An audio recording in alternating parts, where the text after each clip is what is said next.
Magsisimula na nga ang ating pinakahuling serye para sa Day 3 of the MPL Season 17 playoffs at magtatapatan na nga ang Team Falcons and Omega. Nakita na natin ang ating mga draft kapatid. Ano bang pwede natin ma-expect in the early game?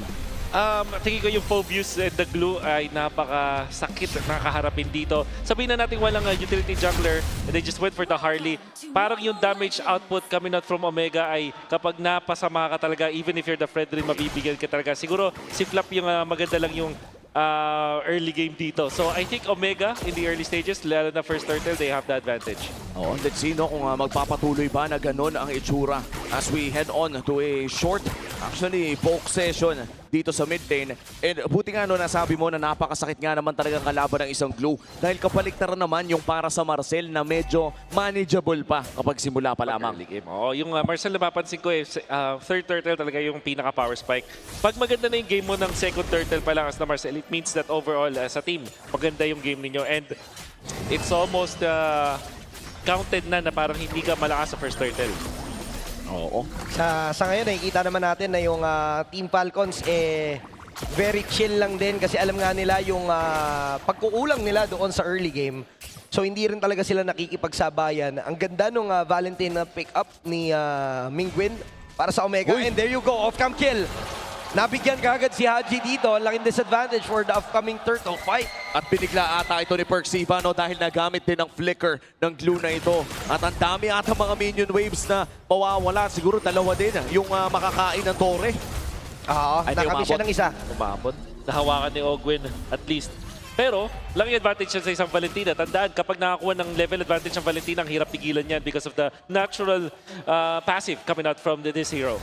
Oh, but on the other hand, nakakuha naman ng XP Crab dito si Flap. Kaya naman mas magiging maganda ang setup ng Team Falcons around this turtle area. At kailangan pa magpa-level 4 dito ni James. So far, sisimula na ng Team Falcons ang unang pagong ng larong ito. At medyo malayo si Ryzen. Walang Ryzen pake trade. ang hari ng Ang trade. hari ng trade. Ang ganda ng ginawa nila dito and nahahawakan pa rin yung turtle. So, masasabi natin na hindi nga trade yung mangyayari kasi makakahabol pa eh. Meron pa rin chance ng contest itong si Ryzen. And walang purple buff dito si Kyle. Nakuha niya? Nakuha niya. Oo. Ay, nakuha niya ata. Iniwan niya ata yung maliit. Pero tingnan natin, Flap dito, bumitaw ng Bravest Fighter. Siya ang maaaring mabigyan. May stick cash na cancel doon sa talo ni James. And turtle magagawa dahil si Kyle securing the turtle. Pero nandito naman si Objective Take. Kaso nga lang nandun pa rin yung Blazing Duet na follow-up ni Nets. Hindi nila in-expect na marami pa ang barangay. At si Kyle ay mabibigyan din. Dalawa, kapalit ng pagong ang nangyari sa sagupaan na yon. And make that 3 dahil ang dami pala nakuha ng Omega. Bukod sa turtle na nakuha ng Team Falcons at may naiwang pang small tugtog pre. Small breed. Napakalaking bagay doon and makakakil pati yung si Ryzen. If not for that turtle na na-secure doon ni Kyle, sobrang laki na panalo ng Omega. Pero even then, with 3 kills out of that turtle fight, sabay kuha ng purple buff nitong si Kyle. Napakalaking advantage na yan para kay Ryzen. Napaka-opportunista nung nangyari doon eh. No? Parang, when you think about what happened doon sa pinakahuling segment na yon, para bang nanakawan, ang tawag doon yung broad daylight na pagnanakaw yung ginawa ni Ryzen. Pre. Kitang-kita talaga kasi hindi mo rin naman i-expect kung ikaw ang Team Falcons na ganun yung gagawin ng isang Harley. Pero because of that, ang daming bonus. Kumbaga buy one take one yung mga nangyari para dun sa ginawa ng Smart Omega. And right now, Team Falcons, kailangan na kailangan talaga nila dito maging maingat kasi gaya nga nang sabi ni Wolf kanina, lamang ang Omega pagdating sa early game pero ngayon ipabawi din naman sila. Mabibigyan si Mingwin. At hindi niya na magagamit yung manakaw niyang Bravest Fighter. Oo, napakabilis din kasi ng mga pangyayari mula sa Platinum Snap patungo doon sa Bravest Fighter naman ni Flap. Hindi na talaga nakagalaw ang Omega sa laban na yon. And so far, para dito sa Team Falcons, yung pagbawi ay nag-cut ng 400 mula sa gold lead ng Omega at magseset up pa rin naman ang barangay around that turtle pit. Pero ang hari ng trade na si Ryzen ay tumitingin pa rin ng iba habang nagsuspawn na yung turtle. Pero iba pa rin ata balak nito. Lahat ng pwede niya nakawin, ninanakaw niya, silip ng silip, basta available, kukunin niya.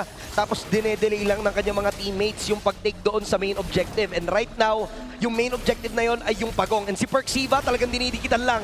Hindi makalapit itong si Kyle doon sa mismong pagong dahil nga sa panggugulo ni Perxiva, yung glue. Oo, napakahirap din kasi talaga eh. Yung early game ng Glue, katulad nung sinabi ni Wolf kanina, ay napakahirap labanan. When we look at Team Falcon's composition, kailan ba yung tamang oras na lumaban? Supposedly, third turtle, kaso dahil malaki lamang ng Omega, baka madelay pa dun sa first Lord. And we'll have to wait for Kyle to get yung kanyang second item dito kasi tingin ko he's gunning for the Radiant Armor, pero by the time na nakuha niya yun, threat na rin itong si James. At sobrang katina ng pinag-combine na damage ni Ryzen at ni Mingguin. Oo. And now, in terms of items na nasilip natin, ay nakuha na rin naman ni Haji ang kanyang Magic Shoes. So, tumaas pa yung burst damage na mayroon dito ang Team Falcons. Kahit papano ay nakakahinga pa naman ang Team Falcons. Meanwhile for Omega, malaking rotation ang kanilang gagawin dito around the gold lane. Pero nariyan naman si Ogwen para protektahan si Marco. May alalay naman na itong si Super Marco. Pero Netski, napakaganda ng early game yung Mystic Gush. Magiging enough pa para i-take down si James pero hindi. Napakaganda rin nung ginawa dito na pagsama ni Perxiva. Pero mukhang hindi magiging enough yung damage dito ni Kyle. Kaso nga lang andyan yung follow-up. And nauntog pa. Purify gagamitin ni Netski. Tapos Blazing Duet pa atras para nag-moonwalk lang. Masasabi natin na kahit papaano, pumapalag-palag ang Falcons kahit na nalugi sila sa early game. What a wonderful decision mula sa Falcons na puruan yung top lane tapos nakakuha sila ng pitas and then that turn it up top. Nakapag-push din itong si Flap dun sa may bottom lane, so I wonder what happened with Omega. Bigla na lang nawalan sila ng control sa mapa. With just a snap, Falcons have taken the lead. And completely recess yung mga nagawa kanina ng Omega. I like how you said na decision-making ng Team Falcons yung naging difference maker doon. Kanina sinabi mo rin na ang Lord yung sunod na hinihintay na power spike ng Team Falcons, pero parang bang may nakita silang opportunity. Ito ba'y parang sinubo ng Omega na o hindi lang nila napansin na nandun sila sa pwesto na yun? Both of it, I think that's mainly because yung Omega parang hindi nasa magandang posisyon para tulungan si Netski dun sa may top lane. Sa ngayon, nakapwesto din naman ang Omega at sila pa nga magsisimula.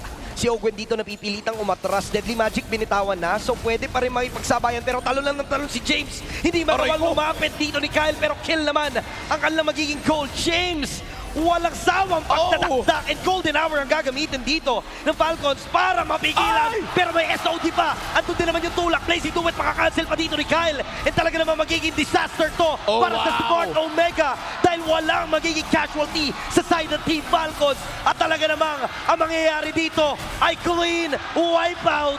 Pero meron silang naisama sa ukay at yun ay si Flap. A 5-4-1 exchange after having almost a 2,000 gold deficit. Anong mga tamang desisyon yung ginawa ng Team Falcons? Pero teka lang, si Haji bibigyan ata dito. Isang banat na lang! Haji goes down. May nakuha namang kapalit ang Omega. At nakakuha ng purple buff doon si Kyle. Ang magandang ginawa doon ng Falcons. Many things. Number one, si Haji na dodge doon si James.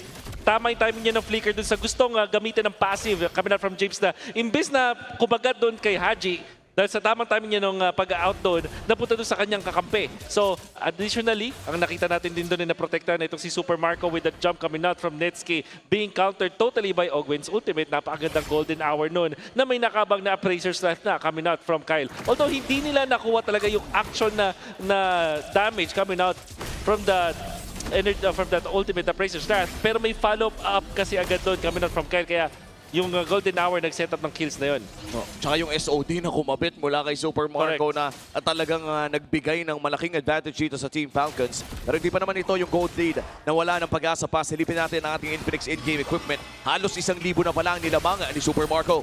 Kaso nga lang, meron na silang play na gagawin dito and si Perxiva hindi na makakasurvive dahil doon sa sibat na ibinato ni Super Marco. Purify magagamit na rin dito ni Netski at si James naman na mapapatras. Pero mukhang babalikan niya, may tonta bahagya. Kaso nga lang, maaari nga din talaga siyang mabigyan dahil napakadami ng mga miyembro ng Team Falcons. Pero Flicker will be used. Ryzen na magiging target. Haji kamunti ka mabigyan.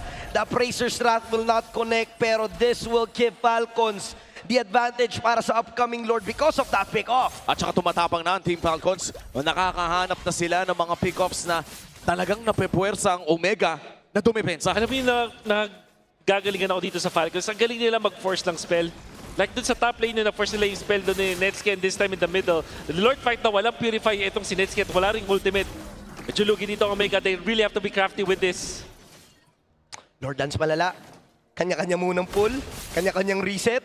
Ganda ng pwesto ni Ryzen. Oo. Ito na naman no, kung nanood ng Team Falcons ng madalas na pwestuhan ng Omega, siguro nasasabi na rin nila na nakatago si Ryzen o hindi nila nakikita itong Harley na ito. At kailangan talaga mag-check.